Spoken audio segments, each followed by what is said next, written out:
2025 पासनं हा पॅटर्न लागू होणार आहे. 2 पातळ्यांवरती हा बदल झालेला आहे. परीक्षेचे 3 टप्पे आहेत: पूर्व परीक्षा, मुख्य परीक्षा आणि मुलाखत. नव्या पॅटर्नमध्ये 2025 पासून मुलाखतीचे गुण वाढवून ते 275 म्हणजे संघ लोकसेवा आयोगाच्या UPSCच्या नागरी सेवा परीक्षेप्रमाणे ते करण्यात आलेलं आहे. एप्रिल ते डिसेंबर हा जो कालावधी आहे, तर प्रत्येक विद्यार्थ्यांनी हे मनामध्ये बाळगलं पाहिजे की हा सबंध कालावधी आपण मुख्य परीक्षेच्या तयारीसाठी ठेवायचा आहे.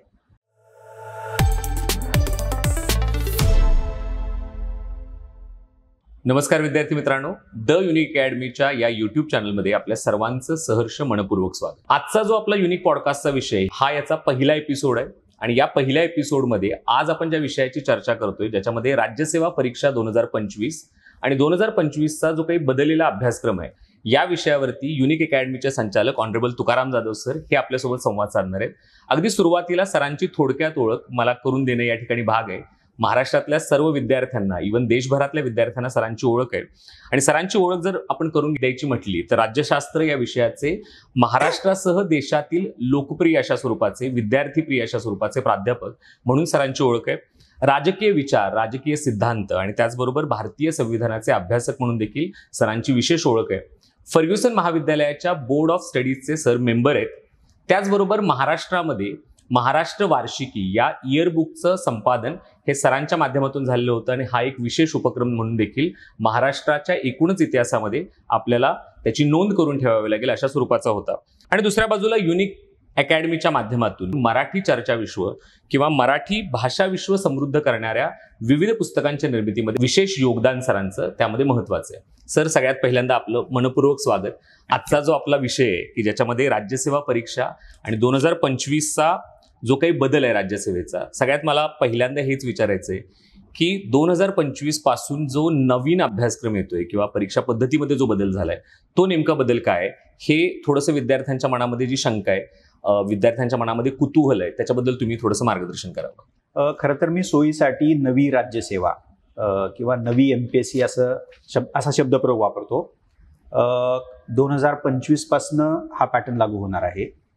2 पातळ्यांवरती हा बदल झालेला आहे. जे विद्यार्थी नव्यानं हा पॉडकास्ट ऐकतायत अशा विद्यार्थ्यांना सोयीचं ठरावं यासाठी मी सर्वप्रथम हे जे बदल 2 स्तरावरती झालेले आहेत तर ते व्यवस्थितपणे लक्षात यावेत यासाठी मी परीक्षेचं स्वरूप देखील सांगतो. म्हणजे अर्थातच या परीक्षेचे 3 टप्पे आहेत: पूर्व परीक्षा, मुख्य परीक्षा आणि मुलाखत. पूर्व परीक्षा एका अर्थानं ती आत्ता जशी आहे तशीच ती 2025 साली राहणार आहे. याचा अर्थच असा आहे की पूर्व परीक्षेमध्ये एक सामान्य अध्ययनाचा आणि दुसरा नागरी सेवा कल चाचणीचा असे 2 पेपर आहेत. एक्झॅक्टली. खरे जे बदल आहेत तर ते त्याच्यानंतरचा जो टप्पा आहे ज्याला आपण मुख्य परीक्षा असं मानतो आणि त्यानंतरचा मुलाखतीचा किंवा व्यक्तिमत्व चाचणीचा टप्पा, या 2 स्तरावरती किंवा पातळ्यांवरती बदल झालेले आहेत. थोडंसं मी सोयीसाठी असं करेन की मुलाखतीच्या किंवा व्यक्तिमत्व चाचणीच्या पातळीवरती जो बदल झालेला आहे तो असा आहे की सद्यस्थितीमध्ये 100 गुण मुलाखतीला आयोगाने निर्धारित केलेले आहेत, पण नव्या पॅटर्नमध्ये 2025 पासून मुलाखतीचे गुण वाढवून ते 275 म्हणजे संघ लोकसेवा आयोगाच्या UPSCच्या नागरी सेवा परीक्षेप्रमाणे ते करण्यात आलेलं आहे. स्वाभाविकच मुलाखतीचं वेटेज वाढवलेलं आहे. हा पहिला बदल.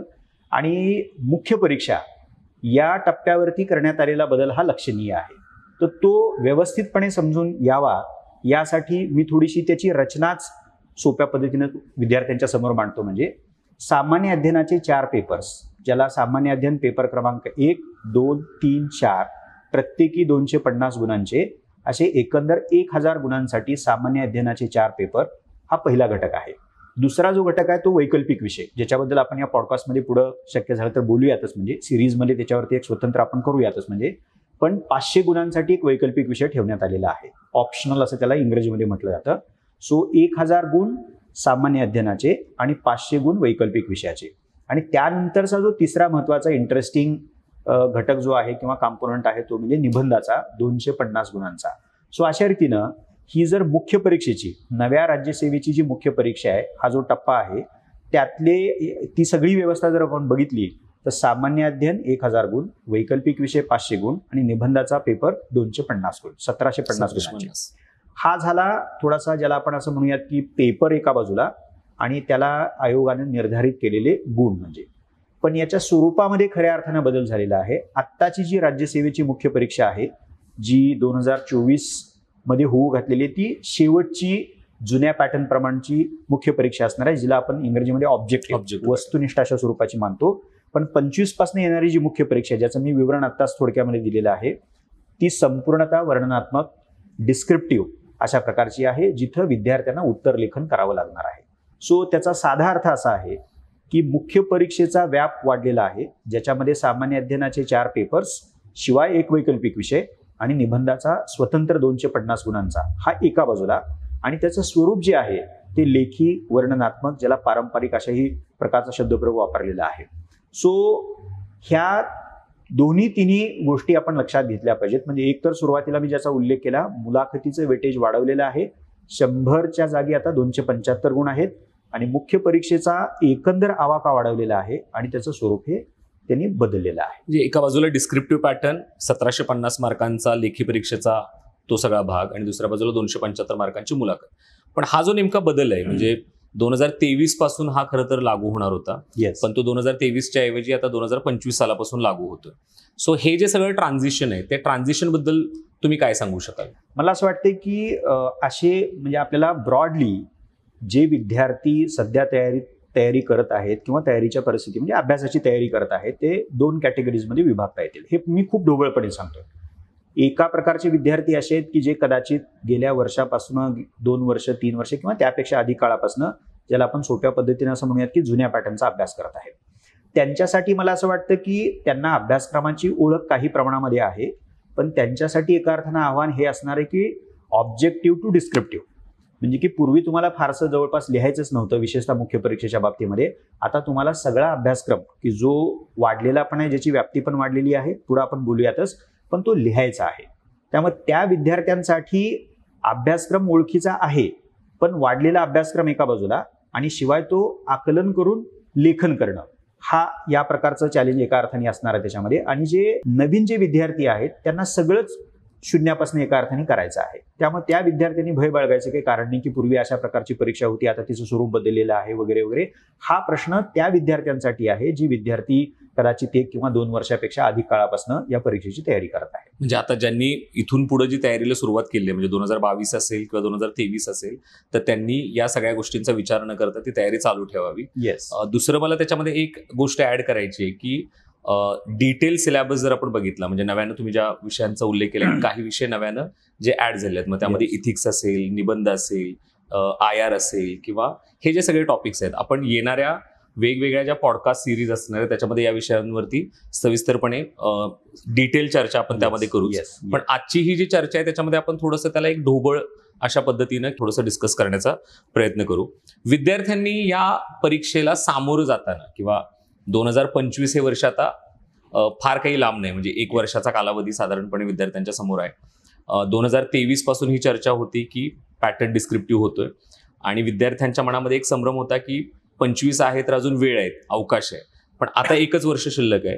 तर मग अशा वेळी विद्यार्थ्यांची स्ट्रॅटेजी नेमकी काय असायला पाहिजे, किंवा त्यांनी पुढच्या 1 वर्षाचं नियोजन नेमकं कशा पद्धतीने करायला पाहिजे? खरं तर राज्यसेवा असो किंवा संघ लोकसेवा आयोगाची परीक्षा असो, या परीक्षांसाठी नियोजन हे नितांत गरजेचं ठरतं.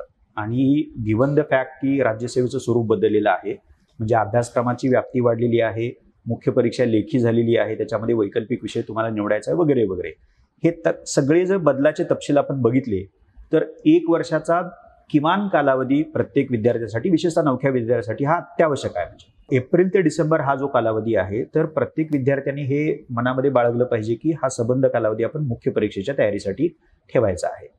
आता याचा अर्थच काय आहे की मुख्य परीक्षेतले सामान्य अध्ययनाचे 4 पेपर्स, त्या प्रत्येक पेपरमध्ये काही विषय आहेत, ते कदाचित विद्यार्थ्यांनी बघितलेले असतील. म्हणजे त्याखेरीज तुम्हाला एक वैकल्पिक विषय आहे की जो 500 गुणांसाठी ठेवलेला आहे, निर्धारित केलेला आहे, म्हणजे तेवढे वेटेज त्याला दिलेलं आहे. आणि तिसरा म्हणजे निबंध, 2 विषयांवरती तुम्हाला प्रत्येकी 125 गुण, म्हणजे एकंदर जर बेरीज केली 250 गुणांसाठी निबंधाचा पेपर आहे. सोयीसाठी असं गृहीत धरलं की 1 मे 2024 पासून 30 डिसेंबर किंवा 31 डिसेंबर 2024 पर्यंत या कालावधीमध्ये मला मुख्य परीक्षेची तयारी करायची आहे. याचा अर्थ सामान्य अध्ययनाचे 4 पेपर्स, 1 वैकल्पिक विषय, त्याचे 2 पेपर्स आणि निबंधाचा पेपर, इतक्या विषयांची म्हणजे पेपर्स आणि विषयांची मला तयारी करायची. आपण हे असं गृहीत धरू की प्रिलिम पुढची जी होईल ती साधारणपणे एप्रिलच्या आसपास होईल, या हिशोबाने. एक्झॅक्टली.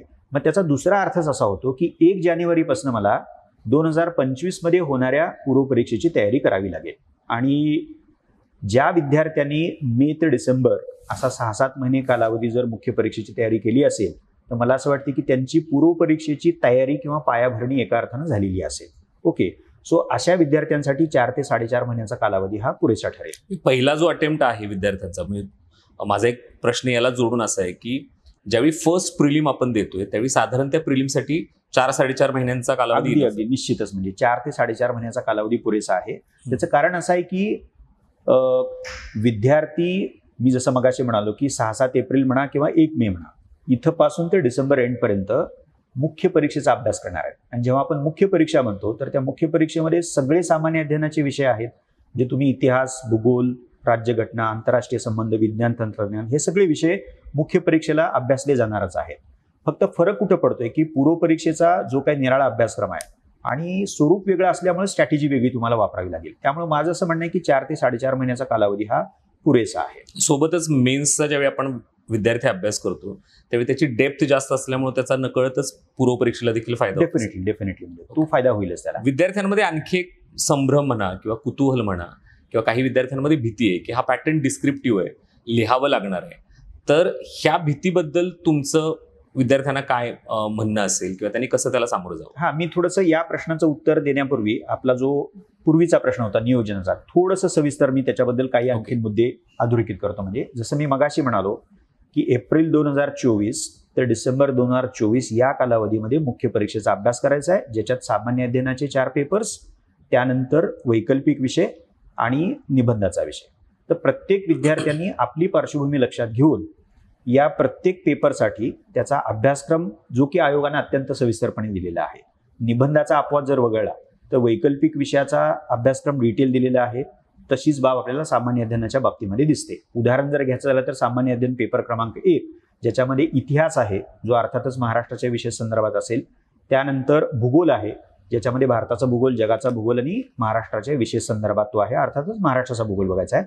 आणि भारतीय समाज आणि महाराष्ट्रीय समाजावरतीही प्रश्न काही असतील. म्हणजे जर सामान्य अध्ययन पेपर क्रमांक 1 मध्ये इतिहास, भूगोल आणि समाज हे जर 3 विषय असतील आणि त्याचा अभ्यासक्रम आयोगाने दिला असेल तर मग विद्यार्थ्यांना थोडासा हा अंदाज येईल की मला एप्रिल ते डिसेंबर या काळामध्ये सामान्य अध्ययन पेपर क्रमांक 1, त्यातला मी थोडासा तपशील आता सांगितला, इथपासून ते इथिक्सचा जो सामान्य अध्ययन पेपर क्रमांक 4 आहे, तर या सगळ्या पेपरचा अभ्यासक्रम बारकाईनं बघून मला त्या पद्धतीनं प्रत्येक पेपरसाठी वेळ निर्धारित करावा लागेल. हा झाला सामान्य अध्ययनाचा भाग. पण आपल्याला वैकल्पिक विषय हा जो घटक आहे त्याच्याबद्दल आपण स्वतंत्रपणे अत्यंत सविस्तरपणे बोलूयातच. म्हणजे पण तुर्तास मी त्याविषयी एवढंच सांगेन की वैकल्पिक विषय निवडण्याचा निर्णय हा विद्यार्थ्यांनी विचारपूर्वक घ्यायला पाहिजे.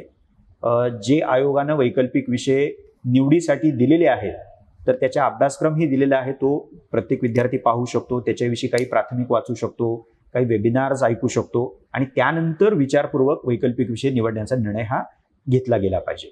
मग तुम्ही जेव्हा केव्हा तो फायनल कराल तिथपासून मी थोडंसं मोघम असं सांगेन, 3 ते 3.5 महिन्याचा कालावधी वैकल्पिक विषयाची तयारी करण्यासाठी.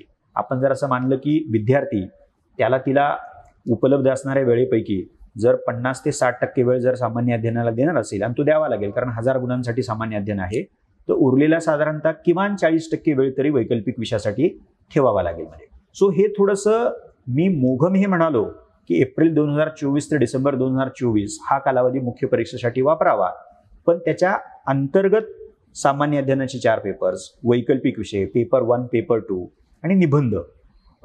आपला जो संघ लोकसेवा आयोगाच्या विद्यार्थ्यांच्या तयारीचा जो अनुभव आहे तो साधारणतः हा सांगतो की विद्यार्थी कितीही ठरवत असले सुरुवातीपासून की नाही निबंधाची आपल्याला तयारी करायची आहे, पण त्यांच्या तयारीच्या प्रक्रियेमध्ये प्रत्यक्षात निबंधाच्या तयारीकडे दुर्लक्ष होतं.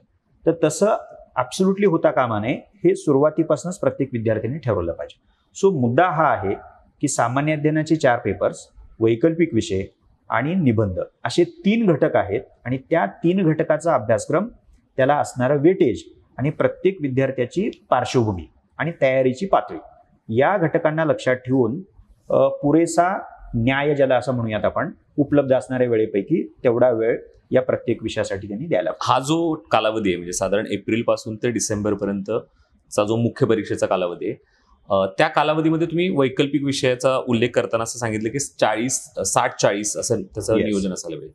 सो एप्रिल टू डिसेंबर हे सगळेच महिने त्याच्यासाठी असायला पाहिजेत की त्यातले काही 4 महिने किंवा 5 महिने? हा, मला असं वाटते की त्यात एक आणि एकच फॉर्मॅट आपल्याला मानता येणार नाही, पण 2-3 मुद्दे मी विद्यार्थ्यांना साहेबूत ठरतील असं मी सांगेन. की एक तर ज्या विद्यार्थ्यांचा वैकल्पिक विषय ठरलेला आहे तर ते आत्तापासून देखील वैकल्पिक विषयाची तयारी करू शकतात. पण त्यात महत्त्वाचा मुद्दा काय आहे की त्यांनी विचारपूर्वक वैकल्पिक विषय निवडलेला असावा. त्या विषयासाठी काय संदर्भ साहित्य वाचायला पाहिजे हे त्या विद्यार्थ्याला माहिती असावं आणि ते त्या विद्यार्थ्याकडे असावं. तर मला असं वाटतं की मग जर असं असेल तर असे विद्यार्थी सुरुवातीपासूनच आपण असं म्हणूयात की 100% वेळापैकी 60 ते 65% वेळ ते सामान्य अध्ययनाला ठेवू शकतात आणि 30 ते 35% वेळ वैकल्पिक विषयासाठी. पण आता असे काही विद्यार्थी असतील की ज्यांनी वैकल्पिक विषयाचा अजूनही विचार केलेला नाहीये आणि त्यांनी असं ठरवलेलं आहे की सुरुवातीचे 2 ते 2.5 महिने पूर्णतः आपण सामान्य अध्ययनाची तयारी करूया, जेणेकरून सामान्य अध्ययनातला इतिहास आहे, भूगोल आहे, राज्यघटना आहे, असे काही विषय आहेत की जे अभ्यासल्यानंतर विद्यार्थ्यांना त्याच्या आधारे वैकल्पिक विषय निवडण्याचा निर्णय घेणं हे सोपं जातं. तर मग 2-2.5 महिन्यानंतर मग जर आपण विचार केला एप्रिल, मे आणि जून, तर मग त्याच्यानंतरचा जो कालावधी आहे तो कुठल्याही परिस्थितीमध्ये 2025ची तयारी करणाऱ्या विद्यार्थ्याला जुलै महिन्यापासून डिसेंबर अखेरपर्यंत वैकल्पिक विषय निवडून त्याची तयारी करावीच लागेल. म्हणजे सो अशा दोन्ही पद्धतीने वैकल्पिक विषयाच्या तयारीकडे बघता येईल. वैकल्पिक विषयाबद्दल विद्यार्थ्यांचे अनेक प्रश्न असणार आहेत आणि मी तुम्हाला सर्व विद्यार्थ्यांच्या वतीने अशी विनंती करेन की आपण ही जी सिरीज किंवा ही जी मालिका राबवणार आहोत त्याच्यामध्ये एक सेपरेटली आपण ऑप्शनल सब्जेक्ट त्याच्या स्ट्रॅटेजीबद्दल बोलूयाच. दुसरं एक तुम्ही असं म्हणालात की प्रत्येक विद्यार्थ्याची अभ्यास पद्धती वेगळी असेल किंवा कमी जास्त पद्धतीनं प्रत्येक विद्यार्थ्याला वेळ लागेल. सो त्याच्याबद्दल देखील आपल्याला पुढे थोडीशी सविस्तर चर्चा करायची की कशा पद्धतीनं त्यांनी या बदलाला सामोरं जायला पाहिजे किंवा अभ्यास कशा पद्धतीने करायला पाहिजे. पण त्याच्या आधी जो माझा मगाचा प्रश्न होता की विद्यार्थ्यांमध्ये कुतूहल आहे, म्हणजे हा जो नवीन पॅटर्न आहे किंवा हा जो काही ही जी काही नवीन अभ्यास पद्धती आहे त्याच्याबद्दल कुतूहल आहे, दुसऱ्या बाजूला भीती पण आहे. सो याला विद्यार्थ्यांनी टॅकल कसं करायला पाहिजे? मला असं वाटतं की हे कुतूहल आणि भीती दोन्ही गोष्टी स्वाभाविक म्हणून आपण बघायला पाहिजे. जुने जे विद्यार्थी आहेत की ज्यांना ऑब्जेक्टिव्ह परीक्षेची तयारी करून सवय आहे, मला असं वाटतं की त्यांच्या मनामध्ये कदाचित जास्त कुतूहल असेल म्हणजे ओके. आणि जे नवीन विद्यार्थी आहेत त्यांच्यासाठी ज्याला आपण असं मानतो की स्क्रॅचपासूनच तयारी करायची आहे, झिरोपासून तयारी करायची आहे. सो एनिवे त्यांना ती परीक्षा आणि त्या परीक्षेचा पॅटर्न फेस करावा लागणारच आहे. लिहायचं आहे आपल्याला म्हणजे. आणि विद्यार्थ्यांना आयोगाने काही असं सांगितलेलं नाहीये की तुम्हाला इंग्रजीमध्येच परीक्षा द्यायची आहे किंवा तुम्हाला अशा कुठल्या बिगर मराठी भाषेमध्ये परीक्षा द्यायची असं ॲब्सोल्युटली नाही आहे. सो आयोगानं चॉईस दिलेला आहे, तुम्ही मराठी माध्यमातूनही परीक्षा लिहू शकता, इंग्रजी माध्यमातूनही परीक्षा तुम्ही लिहू शकता. आपण महाराष्ट्र राज्याच्या प्रशासनाच्या परीक्षेविषयी आपण बोलतो आहोत म्हणजे. सो जरी आपल्याला लिहायचं असलं 1750 गुणांची मुख्य परीक्षा असली तरी मला मराठीमध्ये लिहायचं आहे म्हणजे. जर मी मराठी माध्यम निवडणार असेल, जे विद्यार्थी इंग्रजी माध्यमातून शिकलेले आहेत स्वाभाविक तेच विद्यार्थी अर्थातच इंग्रजी माध्यम हे. त्यामुळं ज्या विद्यार्थ्यांचं मराठी माध्यम आहे, ज्यांची मराठी मातृभाषा आहे, मला असं वाटतं की त्यांनी भिण्याचं काही कारण नाही आहे. हां, हे मात्र बरोबर आहे की आता परीक्षेचं स्वरूप बदललेलं आहे, त्यामुळं आपल्याला त्या बदललेल्या लेखी स्वरूपाचा योग्य रीतीने सामना करण्यासाठी मला 2 लेवलवरती एफर्ट्स घ्यावे लागतील. म्हणजे एक जे अदरवाईज पण आपल्याला करावं लागणार आहे ते म्हणजे दिलेला अभ्यासक्रम त्या वेटेजनुसार मला जे काही संदर्भ पुस्तकं सांगितलेली आहेत त्यातनं मला वाचायचं आहे, त्यातनं मला समजून घ्यायचं आहे, ज्याला आपण सोप्या भाषेमध्ये किंवा जनरली असं म्हणूयात की आकलन मला करायचं आहे. आणि ते आकलन जितकं अचूक जितकं नेमकं असेल तो प्रयत्न प्रत्येक विद्यार्थ्यांनी करायचा आहे. समजा एखाद्या विषयामध्ये संकल्पना आहेत त्या मला कळल्या पाहिजेत, व्यवस्थितपणे समजल्या पाहिजेत. फॅक्च्युअल डिटेल्स आहेत, त्या फॅक्च्युअल डिटेल्स मला लक्षात ठेवले पाहिजेत, स्मरणात ठेवले पाहिजेत. विशेषतः ते पूर्वपरीक्षेसाठी महत्त्वाचं ठरतं. बऱ्याचदा आपल्याला मुख्य परीक्षेची उत्तरं लिहित असताना तो फॅक्ट किंवा तो डेटा फॅक्च्युअल भाग जो असतो आपल्याला तो वापरावा लागतो. म्हणजे हे सगळं आहेच आहे त्याच्यामध्ये म्हणजे. सो आकलन, मग ते संकल्पनात्मक असू दे किंवा माहिती वजा असू दे किंवा चालू घडामोडीचा असू दे म्हणजे. सो आकलन ही गोष्ट पूर्वी पण होती आणि आत्ताही असणार आहे म्हणजे. पण आता त्याला जोडून जे खास करून महत्त्वाचं ठरणार आहे आणि मला असं वाटतं की त्या कारणामुळे त्यांच्या मनामध्ये कुतूहल किंवा भीती आहे ते म्हणजे मला लिहायचं आहे. आता लिहिण्यासाठी आपल्याला काय करायला लागेल म्हणजे, तर माझं असं म्हणणं आहे की आणि त्याच्यासाठी काय ते काय फार रॉकेट सायन्स आपल्याला समजण्याची गरज आहे असं काहीच नाही आहे म्हणजे. अत्यंत मूलभूत बाब आहे. ती काय बाब आहे की मी जे वाचणार आहे मी ते वाचत असताना आशयाबरोबर त्याचं भाषिक आयाम, त्याचं सादरीकरणाचा आयाम, त्यातले शब्द, पारिभाषिक शब्द, वाक्यरचना, विरामचिन्हांचा वापर, प्रमाण लेखन, हे सगळे जे लेखनाचे वेगवेगळे पैलू आहेत ते पैलू जर मी सुरुवातीपासूनच पाहायला लागलो तर मग मला ज्या अडचणी फेस कराव्या लागल्या असत्या अदरवाईज मी जर हे लक्षात घेतलं नसतं, याच्याकडे लक्ष दिलं नसतं तर मग त्या तुम्हाला तितक्या प्रमाणामध्ये फेस कराव्या लागणार नाहीत. म्हणजे त्यामुळे मी असं म्हणेन की त्याच्यासाठी तुम्हाला काही फार वेगळं काही करायची गरज नाहीये. तुम्हाला सुरुवातीपासून हे सांगावं लागेल की मला लिहायचं आहे. त्यामुळे आकलन ज्याच्यासाठी आपल्याला वाचायचं आहे, पुन्हा पुन्हा वाचायचं आहे, सो वाचताना आपण सुरुवातीलाच असं सांगावं. म्हणजे प्रोग्रामिंगच आपल्या वाचनाच्या प्रक्रियेचं आपण असं करायला पाहिजे की हे मला लिहायचं आहे. सो आणि त्याच्यात करायचं काय आपल्याला, मी जसं मगाशी म्हणालो ते मी परत रिपीट करतो.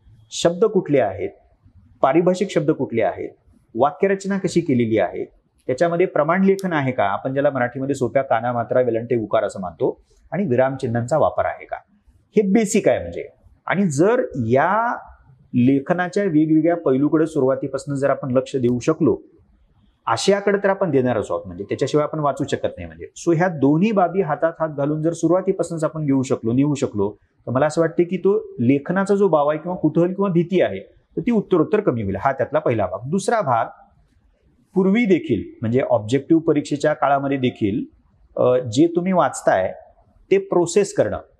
म्हणजे आपण स्वाभाविकपणे काय करतो की कुठलीही गोष्ट वाचत असताना अधोरेखन करतो, जे महत्वाचं वाटतं. दुसऱ्यांदा वाचताना आपण कदाचित हायलायटरचा वापर करतो आणि मग आपण मायक्रो नोट्स देखील काढतो. आता या नव्या लेखी परीक्षेच्या कॉन्टेक्स्टमध्ये हे प्रोसेसिंग आणखीन महत्वाचं ठरलेलं आहे. म्हणजे आता त्याचा अर्थ काय, म्हणजे मी अदरवाईज पण प्रोसेसिंग केलं असतं, म्हणजे अधोरेखन करून हायलायटरचा वापर करून, म्हणजे त्यातलं जे महत्वाचं आहे ते मी बाजूला काढेन किंवा त्याला वेगळ्या पद्धतीनं आयडेंटिफाय करेन किंवा त्याला वेगळ्या पद्धतीनं मार्क करून ठेवेन. म्हणजे पण आता ते ॲडिशनली महत्वाचं बनलं. याचा अर्थ काय, तर मी आशयाला पूर्वी आयडेंटिफाय करत होतो म्हणजे वेगवेगळ्या पद्धतीनं, तर मला त्या जोडीनं आता असं म्हणायचं आहे की यातले पारिभाषिक शब्द कुठले आहेत. असं बऱ्याचदा होतं, आपण कुठलंही वर्तमानपत्र वाचताना किंवा संदर्भ वाचताना एखादं वाक्य आवडलं आपल्याला, एखादा परिच्छेद आवडला किंवा कुठलाही लेखनाचा भाग आवडला आपल्याला. आता तो आवडतो कुठल्या कारणामुळे, कदाचित त्यातली भाषा आपल्याला अपील करणारी वाटते, तिथं अत्यंत नेमकेपणानं जे अदरवाईज 2-3 पानं खर्ची करावी लागली असती तर ते एका परिच्छेदामध्ये खूप प्रभावीपणे मांडलेलं आहे. तर हे जर सुरुवातीपासूनच आपण बघू शकलो आणि त्याच्यासाठी मग ते प्रोसेसिंग त्या प्रकारचं आहे. समजा भूगोलाची उत्तरं मला लिहायची आहेत तर भूगोलाचा पारिभाषिक कोशच माझा तयार व्हायला पाहिजे. तसंच इतिहासाचा आहे, तसंच राज्यव्यवस्थेचा आहे, तसंच अर्थव्यवस्थेचा आहे.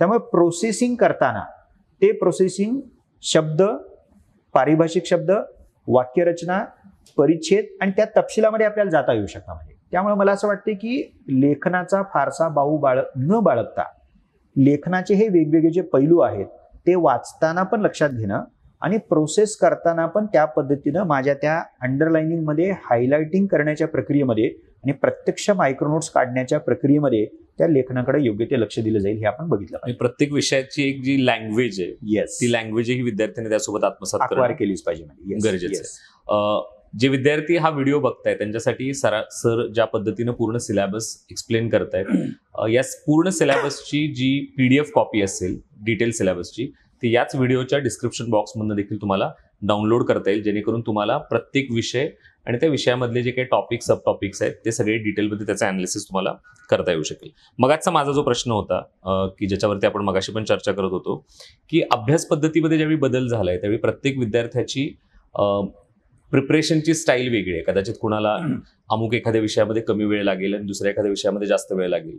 सो या सगळ्यामध्ये त्यांनी आता इथून पुढे अभ्यास पद्धतीमध्ये बदल कशा पद्धतीने करायला पाहिजे, म्हणजे आत्ताचा जो काही कुतूहल किंवा भीती जी विद्यार्थ्यांच्या मनामध्ये आहे आणि त्याच्यामध्ये तुम्ही जे सांगितलं की विद्यार्थ्यांनी त्या नोट्स काढत असताना, मायक्रो नोट्स काढत असताना त्यातले पारिभाषिक शब्द, ती लँग्वेज डेव्हलप करणं, पण ओव्हरऑल त्यांच्या स्ट्रॅटेजीमध्ये कशा पद्धतीने त्यांनी चेंजेस करणं आता गरजेचं. मला वाटतं की प्रश्नामध्येच त्याचं उत्तर एका अर्थाने दडलेलं आहे. म्हणजे पहिला भाग काय की कुठल्याही बाबीची तयारी करत असताना, आणि आपण राज्यसेवा नव्या परीक्षेबद्दल बोलतोय, तर ज्या परीक्षेची मला तयारी करायची आहे त्या परीक्षेचं स्वरूप मला व्यवस्थित माहिती असायला पाहिजे आणि त्याची चर्चा थोडक्यामध्ये आपण केलेली आहे. मुख्य परीक्षेपुरतं बोलायचं असेल तर पुन्हा मी काही मुद्दे रिपीट करतो. सामान्य अध्ययन 4 पेपर्स, 1 वैकल्पिक विषय आणि निबंध जो 250 गुणांसाठी निर्धारित केलेला आहे. सो ही परीक्षा जिचं स्वरूप हे लेखी आहे, तिचं तपशीलवार स्वरूप जर मला माहिती असेल अभ्यासक्रमासकट, तर मग मला कशाची तयारी करायची आहे याचा प्राथमिक अंदाज येईल. म्हणजे हा पहिला भाग. म्हणजे आता दुसरा, जसा आपण प्रश्नामध्ये थोडासा त्याचा उल्लेख केला, म्हणजे की काही विषयांमध्ये विद्यार्थ्यांना गती असते किंवा पार्श्वभूमी असते, काही विषय आवडतात, ते पॅशनेटली करतात. तर मला वाटतं की प्रत्येक विद्यार्थ्यांनी स्वतःचं एक अनालिसिस, मूल्यांकनच म्हणूयात त्याला, किंवा मूल्यमापन म्हणूयात आपण. माझी विद्यापीठीय काय पार्श्वभूमी आहे, म्हणजे शैक्षणिक पार्श्वभूमी काय आहे, ते सगळं लक्षात घेऊन यातले कुठले विषय मला ओळखीचे आहेत, कुठले विषय मला आवडतात, कुठले विषय मला जमू शकतात, कुठले विषय कम्प्लिटली अनोळखी आहेत, ज्याचा मी आत्तापर्यंत कधीही अभ्यास केलेला नाहीये. मला वाटतं की हा एक प्राथमिक एक्झरसाइज प्रत्येक विद्यार्थ्यांनी करायला पाहिजे. सो पहिला तर एक्झरसाइज हा आहे, पहिलं काम म्हणूया त्याला, म्हणजे की ही परीक्षा समजून घेणं. आणि दुसरा एक्झरसाइज म्हणजे आपण तिथं कुठं आहोत, म्हणजे माझी स्वतःची विद्यार्थी उमेदवार म्हणून काय पार्श्वभूमी आहे. ह्या दोन गोष्टी जितक्या आपण वस्तुनिष्ठपणे आणि पद्धतशीरपणे करू, मला असं वाटतं की अभ्यास कसा करावा याचं उत्तर या दोन घटकांच्या आधारे आपल्याला मिळवता येऊ शकतं. मग आता आपण जाऊयात अभ्यासाच्या याच्याकडे. त्यातल्या काही बाबी प्रत्येक विद्यार्थ्यासाठी समानच आहेत. म्हणजे पहिली गोष्ट, अभ्यासक्रम प्रत्येक विद्यार्थ्यांनी अत्यंत बारकाईनं पुन्हा पुन्हा, ज्याचा मी असं म्हणेन की स्क्रीनशॉटच प्रत्येक विद्यार्थ्याकडे असला पाहिजे. म्हणजे तो स्क्रीनशॉट जसा आपण मोबाईलच्या संदर्भामध्ये वापरतो, तर तो आपल्या डोक्यामध्ये स्क्रीनशॉट असला पाहिजे. म्हणजे मला माहिती आहे इतिहासात काय सिलेबस आहे, राज्यव्यवस्थेचा सिलेबस काय, आंतरराष्ट्रीय संबंधामध्ये काय आहे. सो सिलेबस माहिती असणं अत्यंत गरजेचं आहे, आणि मला असं वाटतं की ती प्राथमिक बाब आहे. दुसरं जे खरं तर नितांत महत्वाचं आहे, आणि कदाचित राज्यसेवेची तयारी करू पाहणाऱ्या विद्यार्थ्यांना तो थोडासा प्रॉब्लेम वाटू शकतो, की सिलेबस माहिती आहे आम्हाला, पण त्याच्यावरचे आयोगाचे जुने प्रश्न अवेलेबल आहेत का, पीवायक्यूज ज्याला म्हटलं तर प्रिव्हियस इयर क्वेश्चन पेपर्स. तर मला असं वाटतं की आता सोय म्हणून संघ लोकसेवा आयोगाचा जो आत्ताचा पॅटर्न आहे, ज्या धर्तीवरती राज्य लोकसेवा आयोगानं हा बदल स्वीकारलेला आहे, 2013 ते 2023 या कालखंडातल्या सामान्य अध्ययनाच्या सगळ्या चारी पेपरच्या प्रश्नपत्रिका विद्यार्थ्यांनी सोय म्हणून बघायला हरकत नाही. सिलेबस सेम आहे म्हणजे ओके.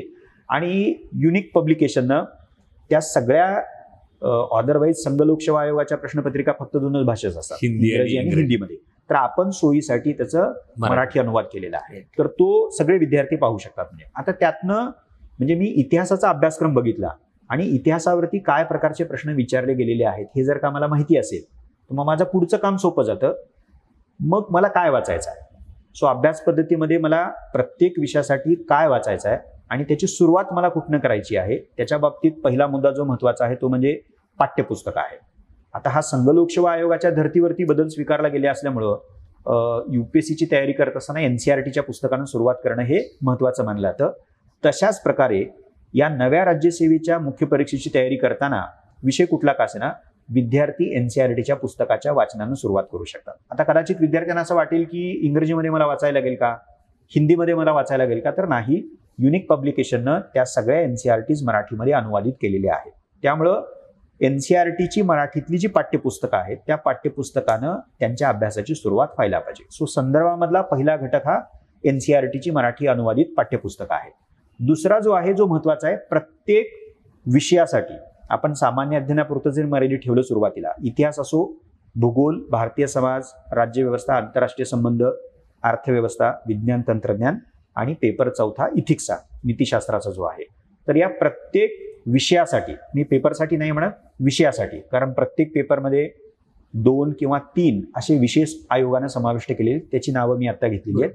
तर प्रत्येक विषयासाठी किमान एक स्टँडर्ड प्रमाणित संदर्भ पुस्तक, आणि आपण त्यावरती स्वतंत्रपणे पुढे बोलूयातच, म्हणजे एक संदर्भ पुस्तक प्रत्येक विद्यार्थ्यांनी वाचायलाच पाहिजे. आणि त्याला जोडून जो तिसरा घटक संदर्भ साहित्यामध्ये येतो तो अर्थातच हा चालू घडामोडीचा आहे. सो पाठ्यपुस्तक, त्याच्यानंतर एक संदर्भ पुस्तक, आणि त्या विषयाच्या संदर्भामध्ये घडणाऱ्या चालू घडामोडी, समकालीन घडामोडी, असे 3 घटक. मग आता चालू घडामोडीसाठी वर्तमानपत्र आहे, आणि आपणच म्हणजे युनिक अकॅडमीनं हिंदू आणि इतर वर्तमानपत्रांवरती आधारित दर महिन्याला मराठीमध्ये सारांश अशा प्रकारचं एक मॅगझिन म्हणूया त्याला, ते सुरू केलेलं आहे आपण. आणि एका वैकल्पिक विषयासाठी त्याच प्रकारचं मॅगझिन आपण गेल्या महिन्यापासून सुरुवात केली, ते म्हणजे राज्यशास्त्र. आपण समाजशास्त्र, भूगोल, त्याच्यानंतर अँथ्रोपॉलॉजी, हे जे वेगवेगळे लोकप्रशासन आहे, असे जे वैकल्पिक विषय आहेत ज्याला चालू घडामोडीचा आणि समकालीन घडामोडीचा आयाम असतं, तर त्यासाठी देखील अशा प्रकारचे मॅगझिन्स आपण सुरू करणार आहोत. तो चालू घडामोडीसाठी वर्तमानपत्र, अशा प्रकारची मॅगझिन्स विद्यार्थ्यांनी वाचली पाहिजेत. सो अभ्यासक्रम, प्रश्नपत्रिका तुर्तास संघ लोकसेवा आयोगाच्या सोय म्हणून म्हणजे संदर्भ म्हणून म्हणजे आणि संदर्भ साहित्याची यादी. आणि त्याच्यानंतरचा जो टप्पा त्यांच्या अभ्यास पद्धतीमध्ये येतो तो अर्थातच नियोजनाचा आहे, जो एका प्रश्नाचं उत्तर देताना आपण डिस्कस केलेला आहे. येस, ओव्हरऑल जर आपण बघितलं तर syllabus, PYQ, basic books, references आणि त्याला चालू घडामोडींची जोड, येस, म्हणजे ज्याला आपण स्मार्ट स्टडी किंवा स्मार्ट प्लॅनिंग म्हणतो, त्याच्यामध्ये या सगळ्या गोष्टी येस येऊ शकतात. पण मग हे सगळं झाल्यानंतर एक शेवटचा टप्पा येतो, तो म्हणजे लिखाणाचा सराव. येस. आणि मग तो विद्यार्थ्यांनी नेमका कसा करायला पाहिजे? मला असं वाटतं की जसं मी मगाशी म्हणालो की तयारीच्या सुरुवातीच्या टप्प्यापासून, म्हणजे मी तर असं म्हणेन की मी एखादी गोष्ट वाचायला सुरुवात केलेली आहे, भले ते NCERTचं पुस्तक असो मराठीतलं, म्हणजे तर सुरुवातीलाच मी मला स्वतःला उमेदवार म्हणून सांगायला पाहिजे, विद्यार्थी म्हणून सांगायला पाहिजे की मी आकलन पण करणार आहे, पण मला भाषिक आयामाकडे पण लक्ष द्यायचं आहे. म्हणजे सो हे झालं वाचत असतानापासूनची प्रक्रिया आहे. मग त्याच्यानंतर मी प्रोसेसिंग बद्दल बोललो. तो दुसरा टप्पा आहे की ज्याचा उपयोग आपल्याला लेखनासाठी करावायचा आहे, त्याच्या आधारे मायक्रो नोट्स आपल्याला काढायचे आहेत. आणि या प्रक्रियेचा अंतिम टप्पा जो निर्णायक टप्पा आहे, तर तो टप्पा म्हणजे उत्तर लेखन. म्हणजे तेव्हा मी असं म्हणेन की 2 ते 3 आठवड्याचा अभ्यासक्रम सुरुवातीला केल्यानंतर जो काही विषय विद्यार्थ्यांनी निवडलेला आहे त्यातलं पहिलं प्रकरण तुमचं वाचून झालेलं आहे, त्याची रिव्हिजन तुम्ही केलेली आहे, त्याच्या मायक्रो नोट्स तुम्ही काढलेले आहेत. ओके, मग आता टप्पा कुठला उरतो, तर त्या प्रकरणावरती काय प्रकारचे प्रश्न विचारले गेलेले आहेत किंवा संभवतात. म्हणजे तर संबंधित प्रकरण वाचून झाल्यानंतर ही जी प्रक्रिया सगळी आपण हाती घेणार आहोत, म्हणजे अनेकदा वाचण्याची म्हणजे रिव्हिजनची, मायक्रो नोट्स काढण्याची, तर मग शेवटचा टप्पा उरतो तो म्हणजे आपण इमॅजिन केलेले किंवा वर्गात डिस्कस केलेले किंवा सांगितले गेलेले किंवा तुम्ही विचार करून तुम्हाला सुचलेले त्या संबंधित प्रकरणावरची जी प्रश्न आहेत त्याची उत्तर तुम्ही लिहायला पाहिजे. असं होऊ शकतं की समजा 10 मार्काचा प्रश्न आहे, त्याचं एक 100 शब्दामध्ये मला उत्तर लिहायचं आहे, तर सुरुवातीला तुम्ही वेळेचा विचार करू नका. तुम्ही जे काही त्यासाठी अभ्यासलेलं आहे ते परत रिवाईज करा. कदाचित सुरुवातीला तुम्ही ओपन बुक टेस्ट घ्या, म्हणजे बघून लिहा, काहीच हरकत नाही. म्हणजे पण तिथं तुम्हाला प्रस्तावना कशी असली पाहिजे, म्हणजे उत्तराच्या मुख्य भागामध्ये मी काय लिहायला पाहिजे, प्रश्नामध्ये जर वेगवेगळ्या बाजूंची चर्चा करायची असेल, म्हणजे उत्तरामध्ये अपेक्षित असेल, तर त्याला मी किती वेटेज द्यायला पाहिजे, हे तुम्ही भले सुरुवातीला अभ्यास केल्यानंतर बघून जरी लिहिलं तरी हरकत नाही. म्हणजे मग तुम्ही असा एक त्या संबंधित प्रश्नाच्या उत्तराचा ड्राफ्ट तयार केला, आराखडा तयार केला, तुम्ही परत तो वाचा स्वतः. म्हणजे त्याला भलेही अर्धा तास, पाऊण तास जरी एक उत्तर लिहायला लागलं तरी काही घाबरण्याचं कारण नाहीये. तुम्ही स्वतः वाचा, तुम्ही परीक्षक म्हणा स्वतःला, म्हणजे आणि असं तुम्ही सांगा स्वतःला की याच्यात मी आणखीन काय दुरुस्त्या करू शकतो. सो त्याच प्रश्नाचं म्हणजे त्याच उत्तराचा जो आराखडा तुम्ही पूर्वी एक पहिला लिहिलेला आहे तो दुसऱ्यांदा लिहा, म्हणजे तिसऱ्यांदा लिहा. म्हणजे असं सुरुवातीच्या टप्प्यावरती करायला काही हरकत नाही. म्हणजे आणि मग तुम्हाला असा अंदाज येईल की तिसरा चौथा ड्राफ्ट मी एखाद्या प्रश्नाचा जेव्हा लिहितो तर तेव्हा भरपूर फरक त्याच्यामध्ये पडलेला आहे.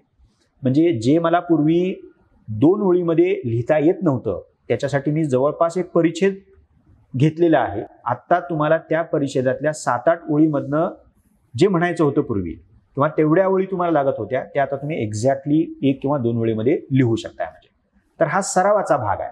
तेव्हा मी असं म्हणेन की हा जो सराव आहे लेखनाचा, तर तो सुरुवातीला म्हणजे वाचन, रिव्हिजन आणि प्रोसेसिंग, तर तो मेंटल लेवलवरती आहे. म्हणजे तिथं प्रत्यक्ष तुम्ही काय तसं त्या अर्थाने करत नाही. आणि जो प्रत्यक्ष लेखनाचा सराव आहे तर तो तुम्ही उत्तर लेखन या स्वरूपामध्ये करायला पाहिजे. मला यालाच एक शेवटचा आणि पुरवणी प्रश्न म्हणून विचारायचंय की तुम्ही जे म्हटलात की विद्यार्थ्यांनी मायक्रो नोट्स काढणं, त्याचं वाचन करणं आणि त्याच्यानंतर त्याच्यावरती maybe open book test असेल, नंतर रिपीटेड टेस्ट असतील किंवा रिपीटेड रायटिंग असेल. विद्यार्थ्यांनी लिखाण कुठल्या रिडिंग पासून, म्हणजे फर्स्ट रिडिंग पासून रेफरन्सेसच्या की दुसऱ्या तिसऱ्या रिडिंग पासून सुरू करायला पाहिजे? मला असं वाटतं की किमान 2 वेळा तरी रेफरन्स पुस्तक वाचलेलं असलं पाहिजे. म्हणजे मी ती गोष्ट परत परत सांगेन की पाठ्यपुस्तक आपण वाचतो विषयाचा संकल्पनात्मक पाया पक्का होण्यासाठी आणि तो विषय ज्याची तोंडओळख म्हणतो आपण, म्हणजे म्हणून मग संदर्भ पुस्तकं महत्वाचे आहेत. पण मी एकदा संदर्भ पुस्तक वाचून तुम्हाला विषय समजत नाही. म्हणजे ओके, त्यामुळे तुम्हाला किमान 2 वेळा, आयडियली मी तर 3 वेळा वाचा असं मी म्हणेन. कारण तिसऱ्यांदा वाचत असताना तुम्ही प्रोसेस केलेलं मायक्रो नोट्सच्या फॉर्ममध्ये लिहून काढायला लागता. तेव्हा तुम्हाला तो विषय पण व्यवस्थित कळलेला आहे, संबंधित प्रकरणातल्या घटकामध्ये महत्त्वाचं काय आहे, मुद्दे कुठले महत्त्वाचे आहेत ते तुम्हाला बाय दॅट टाइम कळलेलं असतं. तुम्ही त्याला 2 पद्धतीनं ऑलरेडी प्रोसेसिंग केलेलं आहे, एक अंडरलाइनिंगच्या रूपामध्ये आणि दुसरा हायलाइटिंगच्या रूपामध्ये. म्हणजे म्हणून मग तुम्हाला मी असं म्हणेन की 2 वेळा किमान पूर्वी वाचलेलं असलं पाहिजे. मग आणि मगच तुम्ही लिखाणाचा, कारण तयारी न करता जर आपण असं म्हणालो की सुरुवातीपासून मी लिहायला पाहिजे, तर तयारी न करता लिहिण्यामध्ये काहीही म्हणजे हासिल नाही, म्हणजे त्यातनं काही आपल्याला साध्य होणार नाही. साधारण सेकंड रिडिंग झाल्यानंतर त्यांनी ते लिखाण सुरू करणं गरजेचं आहे. Absolutely. मी आणखी एक शेवटचा प्रश्न याच्यामध्ये ऍड करतोय. तो असा आहे की तुम्ही एका बाजूला चालू घडामोडींचा संदर्भ दिला की लिखाणामध्ये किंवा एकूणच अभ्यासामध्ये करंट रिलेव्हन्स त्या उत्तरामध्ये असणं गरजेचं आहे, आणि त्याचबरोबर इंटरलिंकेजेस पण वेगवेगळ्या विषयांचे गरजेचे आहेत. सो या इंटरलिंकेजेस बद्दल तुम्ही काय सांगा? मला असं वाटतं की खरं तर त्याच्यावरती आपण स्वतंत्र एक पुढं करूयातच, म्हणजे पण आता चर्चा निघाली आहे त्यामुळे मी तुम्हाला सांगेन म्हणजे की पहिला जो भाग काय त्यातला की प्रश्नाची डिमांड काय आहे, आणि त्या प्रश्नामध्ये जर इंटरलिंकेजेस विचारलेले असतीलच तर आपल्याला दुसरा पर्यायच नाही की तो लिहायलाच लागेल. म्हणजे पण विचारलं नसताना देखील आपण पुस्तकामधनं संकल्पना वाचली आहे, ओके, आणि तिचं ऍप्लिकेशन मला जमतंय, म्हणजे तर मी ती संकल्पना स्पष्ट करण्यासाठी, सुधारण स्पष्ट करण्यासाठी चालू किंवा समकालीन घडामोडीतलं एखादं समर्पक उदाहरण मी देऊ शकतो. म्हणजे उदाहरणार्थ भारतीय राज्यघटनेच्या संदर्भामध्ये राज्यपालावरती प्रश्न आहे, म्हणजे आणि असं येऊ शकतो की भारतीय राज्यव्यवस्थेत राज्यपालाचं पद हे कायमच कॉन्ट्रोवर्सीमध्ये अडकलेलं आहे. आता खरं तर याची सुरुवात तुम्ही 1950 पासून करू शकता, म्हणजे पण आपण मागच्या त्याच्या तपशिलामध्ये न जाता अलीकडची जी उदाहरणं आहेत, म्हणजे मग कॉन्ट्रोवर्सी का होतात, म्हणजे त्यांच्या नेमणुकीवरनं होतात का, त्यांच्या बडतर्फीवरनं होतात का, किंवा त्यांना संविधानानं ज्या विशेष जबाबदाऱ्या दिलेल्या आहेत त्या बाबतीमध्ये होत आहेत, किंवा स्वविवेकाधीन अधिकार दिलेले आहेत. आणि हे आपल्याला सवयीचं झालेलं आहे, म्हणजे की जेव्हा केंद्रामध्ये एका पक्षाचं सरकार असतं आणि घटक राज्यामध्ये वेगळ्या पक्षाचं सरकार असतं, तर त्यावेळेला राज्यपाल हे पद वादाच्या भोवऱ्यात सातत्यानं सापडलेलं दिसतं. तर अशा प्रश्नांच्या उत्तरामध्ये तुम्ही समर्पक उदाहरणं देणं हे अपेक्षित आहे, म्हणजे आणि ते शक्यतो चालू घडा, म्हणजे आता ती कदाचित चालू वर्षामधलं असेल, मागच्या वर्षातलं असेल, म्हणजे अलीकडील गेल्या 10 वर्षामधली जो उदाहरणं आणि त्या बाबतीत जर काही रेलेव्हंट घडामोड चालू वर्षामध्ये घडली असेल तर मला असं वाटतं की प्रायोरिटी तुम्ही त्याला द्यायला पाहिजे. पण हे over the period of time अभ्यासाच्या प्रक्रियेमध्ये विद्यार्थ्यांना जमू शकतं. डेफिनेटली. सो हा होता आजचा युनिक संवाद मधल्या युनिक पॉडकास्टचा पहिला एपिसोड, ज्याच्यामध्ये एकूणच राज्यसेवा परीक्षा आणि तिचा बदललेला अभ्यासक्रम किंवा अभ्यास पद्धती याबद्दल ऑनरेबल तुकाराम जाधव सरांनी आपल्याला मार्गदर्शन केलं. या सिरीजमध्ये आपण इतरही वेगवेगळे एपिसोड आणि डिटेल एपिसोड यानंतर घेऊन येणार आहोत, ज्यामध्ये निबंधासारखा विषय असेल, वैकल्पिक विषयाची निवड असेल, भाषेच्या निवडीच्या संदर्भातले विद्यार्थ्यांचे प्रश्न असतील, किंवा एकूणच तयारीच्या बाबतीमध्ये प्रश्न असेल किंवा प्रश्नांमधल्या मूलभूत संकल्पना असतील, अशा अनेक वेगवेगळ्या विषयांवरती येणाऱ्या कालावधीमध्ये आपण या पॉडकास्ट बघणार आहोत. सर, तुम्ही आम्हाला वेळ दिल्याबद्दल मी सर्व विद्यार्थ्यांच्या वतीनं तुमचे आभार मानतो. Thank you so much. Take care, stay safe and stay connected. Thank you.